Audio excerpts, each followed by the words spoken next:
Hey YouTube, I want to thank the subscribers that commented on the videos I posted yesterday. Your knowledge and sharing is quite helpful. Gave me some stuff to think about and look at today to help me on my various projects, and that's always appreciated.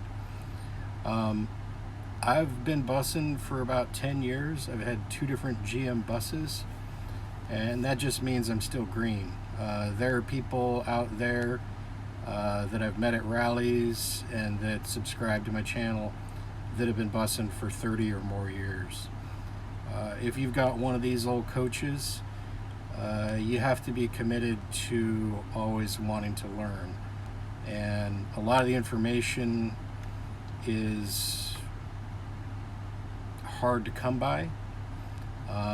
There are resources like Bus Conversion Magazine, and there are various Facebook groups that you can subscribe to and share knowledge and information, and that's really helpful. These videos, I always want people to try and be able to learn something from them and have them serve as a resource for people that later on might be facing the same challenge I am, or working on something, trying to figure out how it goes together, how to get it apart, how to fix it. If they're building a conversion, how different people have done things in their conversions. So it's supposed to be an educational resource, and I appreciate it very much when people comment and give helpful input and share their knowledge. As you know, with these old buses, sometimes the information can be hard to come by. People that worked on them are getting old. It's not all in the manual, various tricks and stuff. So anyways, I'm going to tackle a little bit more on my defrost fans today. Some people gave me some ideas, various things to look at. So that's what's on deck today, for starters anyways. So I went ahead and pulled one of the old brushes out and one of the new brushes out, and I got them side by side here. And the old brush is on the left. Apologize for the wind noise, it's a crappy stormy day here. The old brush is on the left, and you can see it's got a curvature to it and is nicely, making full contact. And the one on the right is the new one, and you can see it's only making contact in the middle.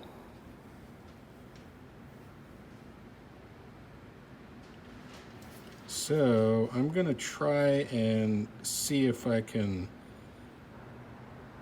file a curvature into this one on the right a little bit, see if it'll make better contact. So there was a couple comments about this bolt sticking up back there on the channel yesterday. That is a motor attachable. It's not making contact with the squirrel cage. There was a layer of crud built up though along the top edge of the squirrel cage. I did clean that up, but still no love. I cleaned up those brushes. I used a chainsaw file, a round chainsaw file, to put a little bit of curvature on it.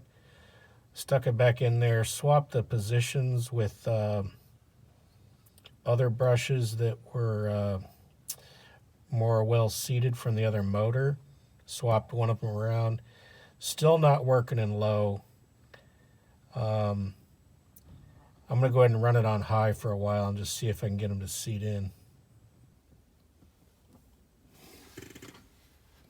So an update on my blower fan end of day thing here.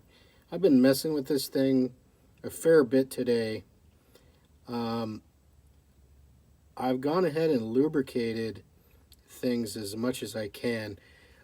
Somebody that saw my video commented that 3-in-1 oil was not a good choice.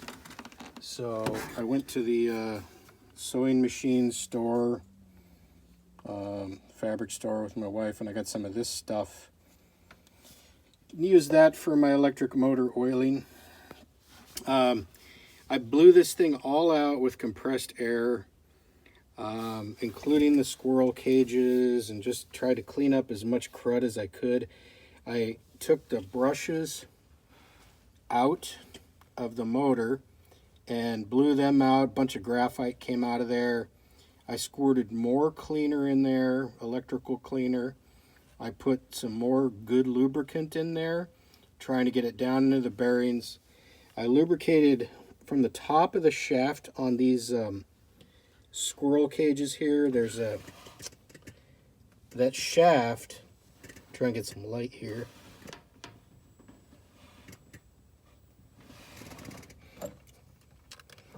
It's kind of a cramped space. Apologize here.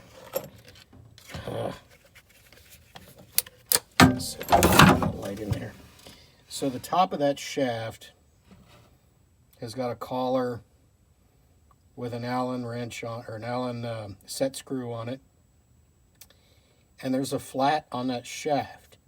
And so what I was doing was dripping oil down that shaft with a rag to catch any runoff, and trying to get the oil down into the motor, top bearing in the motor, as best I could. You don't want oil gathering inside your squirrel cage because it'll just collect dust and dirt and stuff. So I wiped up any excess there.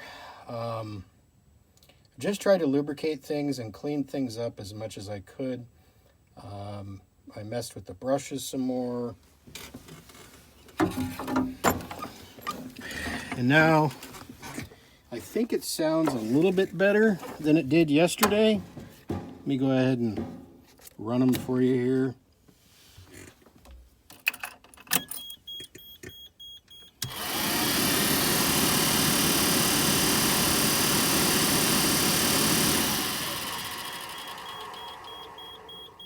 So it does sound a little bit better, but I still have no low. Just buzzes on low.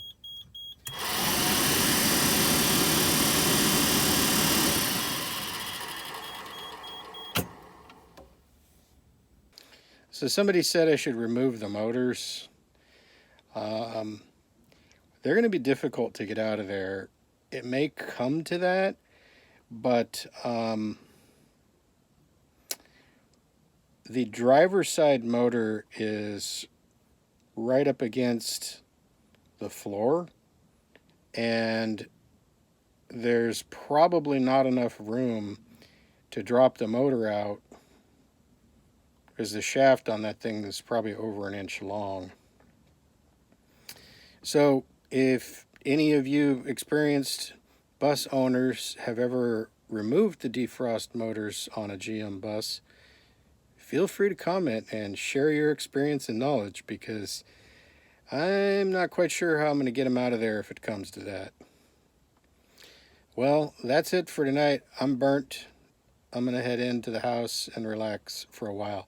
Thanks for watching this old bus. And if you like the content, please subscribe. Thanks.